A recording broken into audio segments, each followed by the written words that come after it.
Karibu kwa mara nyingine tena mtazamaji wa The World News katika kipindi hiki cha ulimwengu wa siasa. Mimi ni Adam Hussein.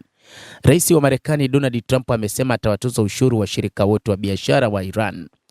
Rais huyo wa Marekani ametangaza ushuru kwa nchi itakayofanya biashara na Iran kufuatia ukandamizaji unaofanywa na serikali ya Iran huko Tehran dhidi ya waandamanaji wanaopinga ugumu wa maisha. Rais wa Marekani Bwana Trump alitangaza mnamo Jumatatu kwamba nchi zinazofanya biashara na Iran zitakabiliwa na ushuru wa 25% kutoka Marekani.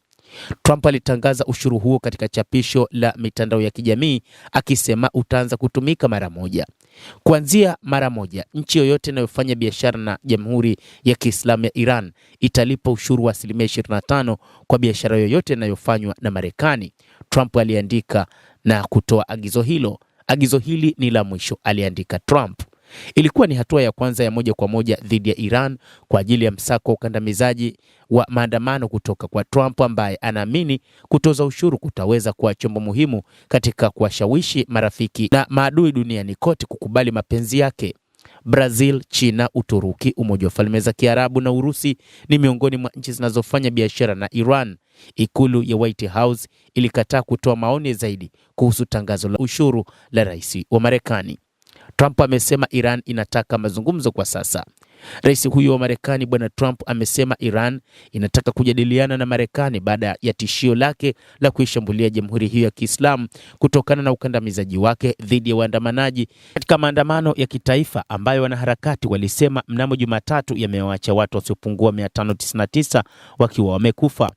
Ikulu ya White House inasema Rais Trump anafikiria kuchukua hatua za kijeshi dhidi ya Iran ili kusimamisha msako wake dhidi ya maandamano, lakini njia ya kidiplomasia bado iko wazi. Kwa mujibu wa Iran, imesema kwamba Iran haikuwa na majibu ya moja kwa moja kwa maoni ya Trump ambayo yalikuja baada ya waziri wa mambo ya nje wa Oman, ambaye kwa muda mrefu alikuwa mzungumzaji kati ya Washington na Tehran, kusafiri hadi Iran weekend hii. Lakini pia bado haijulikani ni nini hasa Iran inaweza kuahidi, hasa kutokana na Trump kuweka madai makali kuhusu mpango wake wa nyuklia na silaha zake za makombora ya masafa marefu ambayo Iran inasisitiza kuwa ni muhimu kwa ulinzi wake wa kitaifa.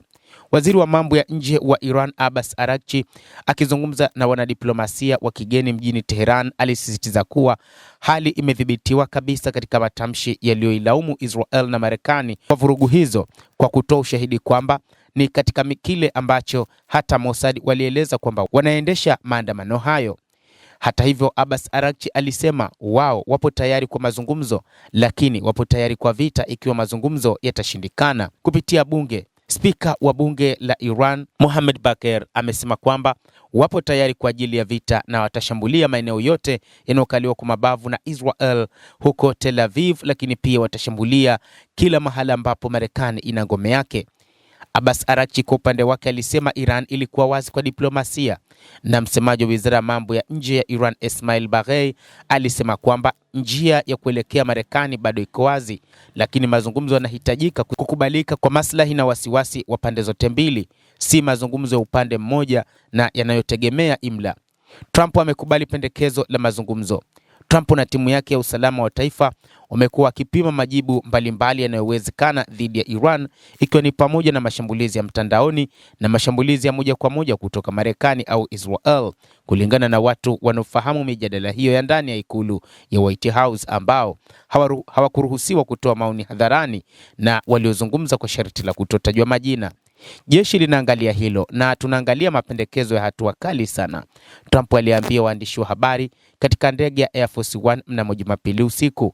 Alipoulizwa kuhusu vitisho vya kulipiza kisasi vya Iran, alisema ikiwa watafanya hivyo tutawapiga kwa viwango ambavyo hawajawahi kupigwa hapo awali, huko Iran nayo ikisema kwamba wao wapo tayari kwa ajili ya mapambano wakati wote dhidi ya Marekani ambayo inajitapa kila kukicha, yenye ushawishi na yenye nguvu duniani. Endelea kutufuatilia na usisahau kulike, kucomment, kadhalika na kusubscribe channel yetu hii ili upate habari hizi kwa mapana hapa The World News.